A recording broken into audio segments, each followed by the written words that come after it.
The moment I reached across the table, the chairwoman decided I didn't belong there. She glanced at my hand, then at the flowers, and smiled in a way that invited laughter. "We don't shake hands with low-level employees." The reaction came instantly. A ripple of chuckles, a chair scraping back, someone covering a grin with a cough. The red light on the live stream camera stayed on. I didn't pull my hand away. For a brief second, she seemed annoyed by that. Her eyes flicked from my fingers to my face, as if checking whether I had misunderstood the hierarchy she'd just announced. The flowers felt heavier in my arms. "I'm here as instructed," I replied, keeping my voice even. She leaned back. "Then stand where you're told. This meeting is for executives." The incoming chief executive officer shifted, glanced at her, then down at the table. He said nothing. No one corrected her. I lowered my hand on my own terms and took the empty seat near the end. The laughter lingered, uncertain now, stretched thin by the quiet that followed. "Let's begin," she said, already turning toward the screen. I waited until the first slide appeared. "There's one thing you should know before you continue." Her head turned slowly. "If you're refusing to shake my hand," I said, "then by tomorrow morning, $2.1 billion will no longer be part of this deal." The silence hit harder than the laughter had. Then someone scoffed. Another laugh broke out, louder this time, as if volume could erase discomfort. "Enough," she said. "Sit down." I already was. The story you're about to hear is a fictional work created by the writing team at Ada. While the characters and events are imagined, the power dynamics, misjudgments, and consequences reflect situations that unfold every day in real corporate spaces. Each story stands on its own, with a message that is never repeated. Slides advanced. Voices filled the room again. Projections, timelines, confident assumptions. No one looked in my direction. I listened. I noted who laughed first, who avoided eye contact, who stayed silent when the chairwoman announced a short recess. People stood quickly, relieved to escape the tension they pretended not to feel. I remained seated for a moment longer. Then I stood, still holding the flowers, and walked out. No one tried to stop me. The meeting moved on as if I had already been dismissed. The chairwoman tapped the table once. "We're behind schedule. Let's keep commentary limited to principles." Her eyes did not land on me when she said it. A man 2 seats down leaned toward the person beside him. "Is she staying?"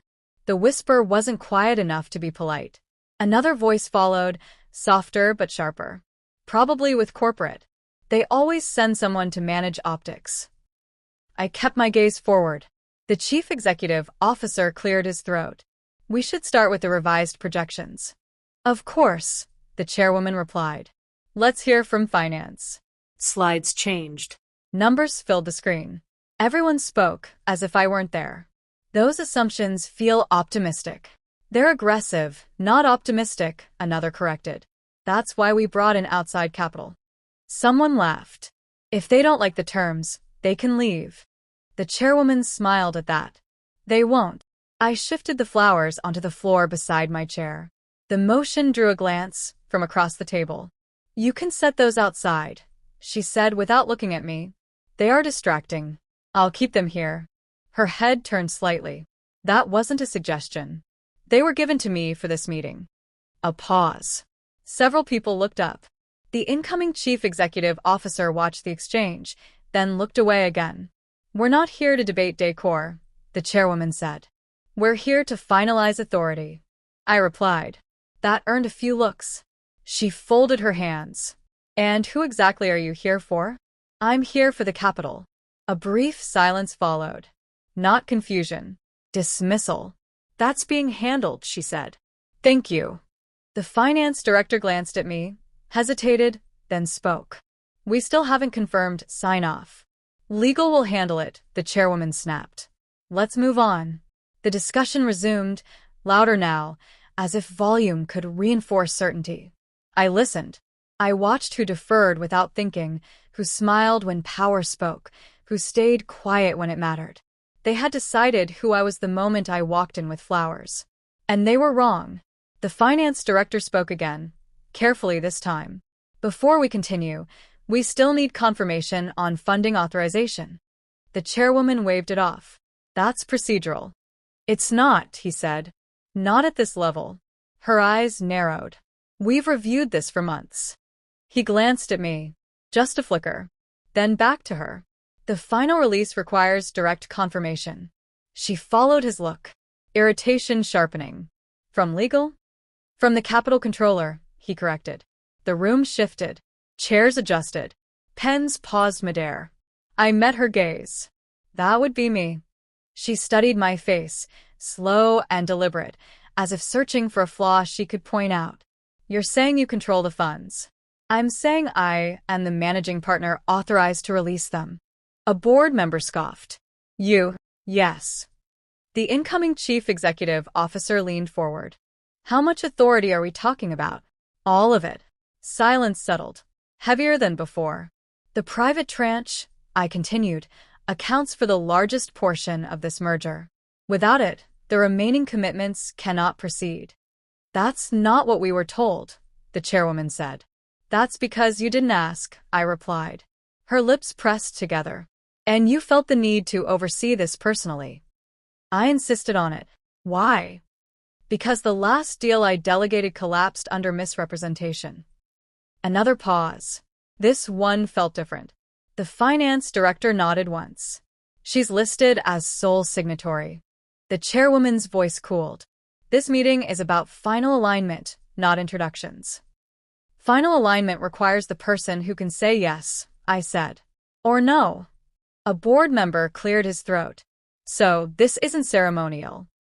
It never was. The chairwoman straightened. Then perhaps we should restart properly. We can, I said, if you'd like. She hesitated just long enough. I had been invited into that room to decide whether $2.1 billion would move forward. I had agreed to come in person because trust mattered to me, because accountability did. They hadn't seen that. They saw flowers. They saw silence. They saw what they expected. I watched them recalibrate, one expression at a time. The chairwoman regained her rhythm quickly. Now that roles are clear, she said, we can proceed. The finance director hesitated. There is one item we still need to acknowledge. She didn't look at him. We've acknowledged everything. He tapped the folder in front of him. The conduct provision. Her eyes lifted at last. That clause was boilerplate. It wasn't, he replied. It was revised. I didn't interrupt. I let the room find a line on its own. A board member flipped pages. This one. The incoming chief executive officer leaned closer. What does it say? It ties capital deployment to reputational integrity during negotiations, the finance director answered. Any documented conduct that materially harms standing allows for immediate withdrawal. Another voice finished reading ahead. The chairwoman exhaled sharply. That's a safeguard. It's theoretical. It's operational, I said quietly. She turned to me. Our legal team approved that language. They drafted it, I replied. At my request. A beat passed. You're concerned about optics? She asked. I was concerned about behavior. The board member with the papers glanced toward the camera mounted near the ceiling. This meeting is being recorded. For transparency, the chairwoman snapped. Yes, I said. For transparency. The finance director adjusted his glasses. The provision doesn't require intent, only impact and documentation. Another board member added. The chairwoman closed her folder. This is turning into a distraction. It's part of the agreement, the finance director said. Filed, approved, and binding. The incoming chief executive officer finally spoke. Has this clause ever been used? Once, I said. The room stilled. It didn't end well, I added. The chairwoman stood. We're taking a short recess. Chairs pushed back. Conversations broke into fragments. No one met my eyes. As people filtered out, the red light on the camera stayed on. I watched it blink, steady and indifferent. Then I rose and followed the others into the hall. The hallway was quieter than the room I'd left, but not empty. Two board members stood near the windows, voices low. They stopped talking when they saw me. The chairwoman walked past without slowing, already on her phone, already reshaping the narrative.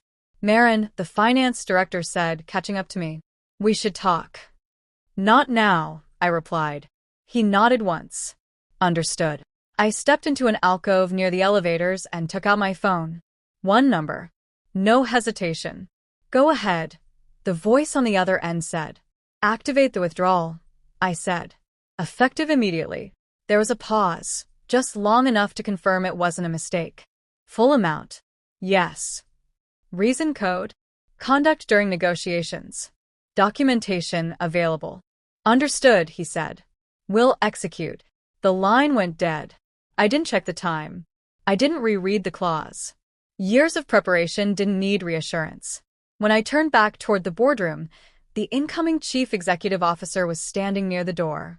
He looked uncomfortable now, less certain of his footing. This doesn't have to get messy, he said.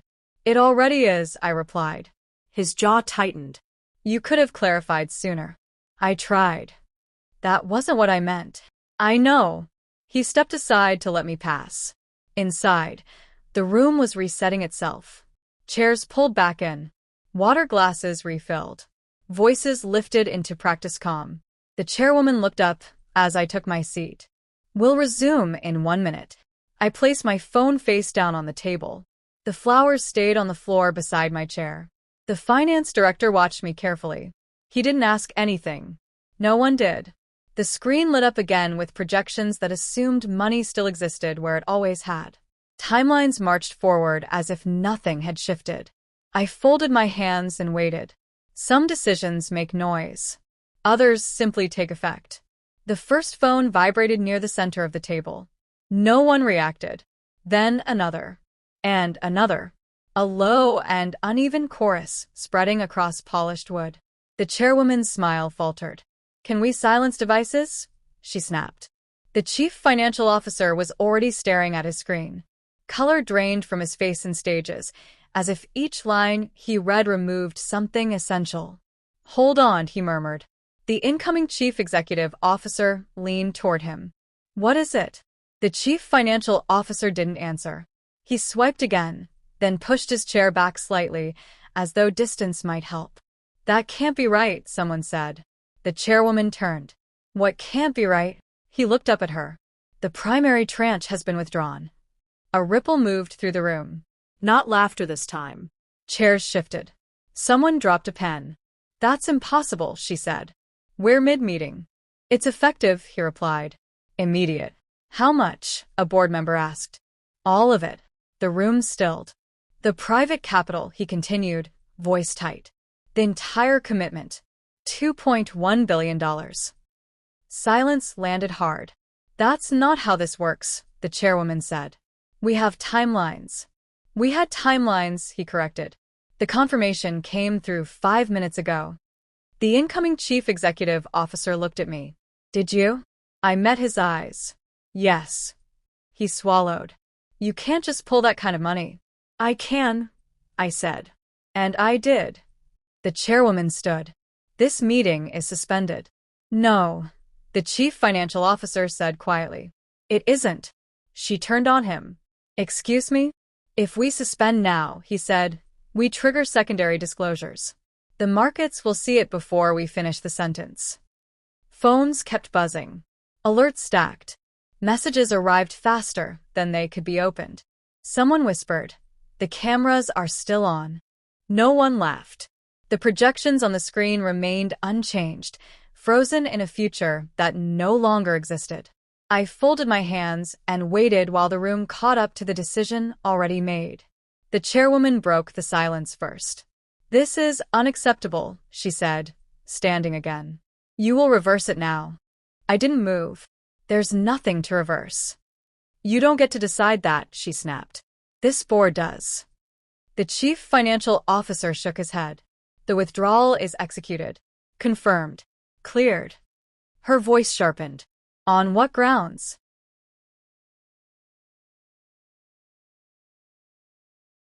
Confirmed. Cleared. Her voice sharpened. On what grounds? I slid the folder in front of me toward the center of the table. Conduct during negotiations. Reputational harm. That clause was never meant to be weaponized, she said. It was meant to be enforced. A board member leaned forward. Careful. Is there documentation? I glanced at the small red light still glowing in the corner of the room. This entire meeting. The incoming chief executive officer looked toward the camera, then back to her. It was live-streamed. That can be contextualized, she said quickly. People say things. It doesn't mean. It means exactly what it shows. Another board member interrupted. She turned on him. You're siding with her. I'm protecting the company, he replied. There's a difference. Her gaze moved around the table, searching for support. It didn't find much. You embarrassed her, someone said quietly. She scoffed. She embarrassed herself. No, the chief financial officer said. She documented you. The chairwoman's face flushed. We can renegotiate. I stood then, slow enough that every eye followed. This isn't a negotiation. It's a consequence. You think this makes you powerful, she said, walking in here with flowers and threats. I walked in with authority, I replied. You chose not to see it.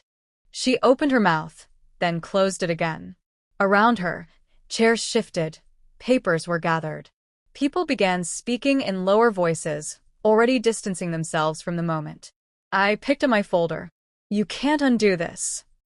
And for the first time since I entered the room, she understood that I was right. They didn't leave the room. The chairwoman expected a break, a pause she could control. Instead, the lead independent director cleared his throat and said, We need to address governance now. She stared at him. This is not the time. It is, he replied, especially now. The chief financial officer spoke next, measured but firm. With the withdrawal executed, we are obligated to convene an emergency session immediately. She laughed once, sharp and disbelieving. You're calling the board revolt over one incident. Overexposure, someone corrected. And risk. The incoming chief executive officer shifted in his seat. My appointment hasn't even been ratified. That's part of the problem, the director said. We moved too fast. The chairwoman turned to him. You supported this. I supported stability, he said. What happened today is the opposite. Phones were back in hands. Not buzzing now. Ringing. One of the board members covered the receiver and leaned in. Trading desks are reacting. How bad? She demanded. Pre-market indicators are down double digits. The room tightened. The chief financial officer added, Banks are asking for clarification on liquidity. Her voice dropped. Tell them it's a temporary disruption. They already know it isn't, he said. The funding withdrawal is public. She looked at me then, eyes sharp with something close to fear. You planned this. I prepared for it, I replied. The director spoke again. We need to consider interim leadership. The director spoke again. We need to consider interim leadership. She slammed her hand on the table. You're not removing me over a misunderstanding. It wasn't the misunderstanding, another board member said. It was recorded. Silence followed that. Not stunned. Decided. A vote was proposed. Then another. Motions layered over each other, formal language masking urgency. I watched without speaking. When the chairwoman finally sat down, it wasn't in control. It was containment. The system she had built around herself was still functioning. It just wasn't answering to her anymore. The first call came before sunset. We'd like a statement, the reporter said. Just a sentence. I'm not commenting, I replied. By the time I reached my hotel, my phone was warm from messages I hadn't opened. Analysts, partners, a junior associate who wrote only. They're talking about it everywhere in the lobby. A television flickered above the bar. The headline crawled across the screen while two commentators argued beneath it. This wasn't a market fluctuation, one said. This was a governance failure. The footage matters, the other replied. You can't dismiss public conduct anymore. I took the elevator alone upstairs. I finally checked my inbox. Subject lines stacked like evidence. Emergency investor calls scheduled. Liquidity exposure under review. Board chair placed on administrative leave. Another message followed. This one from the finance director. They're calling it a case study already. I set the phone down. An hour later, it rang again. This time it was the incoming chief executive officer. "They're questioning my appointment," he said, voice tight. "They want distance." "That happens. You could clear this up." "I could," I agreed. "I won't." Silence stretched between us. "They're saying the withdrawal triggered everything." "It revealed it," I replied. He exhaled. "You're comfortable letting them define it that way." "I'm comfortable letting the record speak." Another call came through before he could respond. I ended the line. Outside my window, the city moved on. Traffic, lights, people who had no idea their pensions, their jobs, their headlines were tied to a room full of people who laughed at the wrong moment. Later that night, a message arrived from the board's legal counsel. "We acknowledge your position. No further action required." I deleted it. By midnight, the story had settled into a shape no one could change. And for the first time since the meeting began, I slept without my phone beside me. The call came just after dawn. "The board has suspended the chairwoman," the voice said. "Interim leadership is in place." I listened without interrupting. "We'd like to discuss next steps," he continued. "Renegotiation. A path forward." "There isn't one," I replied. A pause followed. Measured and professional. "We're prepared to make concessions. I'm not prepared to accept them." Another voice joined the line. Quieter. "The company is exposed. Without your capital." "You'll do what companies always do," I said. "Adjust." Silence settled. "Then you're walking away." "I already did." "Then you're walking away." "I already did." By mid-morning, confirmations arrived. Leadership reshuffled. Committees dissolved. A public statement drafted and redrafted until it said nothing at all. The incoming chief executive officer sent a single message. I should have spoken up. I didn't answer. At noon, my partners gathered on a video call. No slides, no theatrics. "We're launching the new fund," I said. "Effective immediately." One of them leaned closer to the camera. "Terms?" "Conduct first," I replied. "Automatic withdrawal for documented disrespect. No warnings. No exceptions." Another nodded. "That will narrow the field." "Good." Someone smiled. "What do we call it?" I thought of the flowers still sitting by the hotel door, untouched. "We'll decide later." In the afternoon, a reporter tried again. "One comment," she said. "People want to understand." "They already do," I replied, and ended the call before leaving the city. I received a final message from the board's legal counsel. "We acknowledge your refusal. No further contact will be made." I closed the thread and deleted it. That evening, I placed the flowers in a lobby vase on my way out. The receptionist thanked me. I nodded and kept walking. I didn't look back at the building. I didn't need to. The lesson I carry forward is simple and permanent. Respect is not a courtesy you earn after the fact. It is the cost of entry. Power doesn't announce itself with volume or titles. It shows itself in choices made calmly at the moment they matter.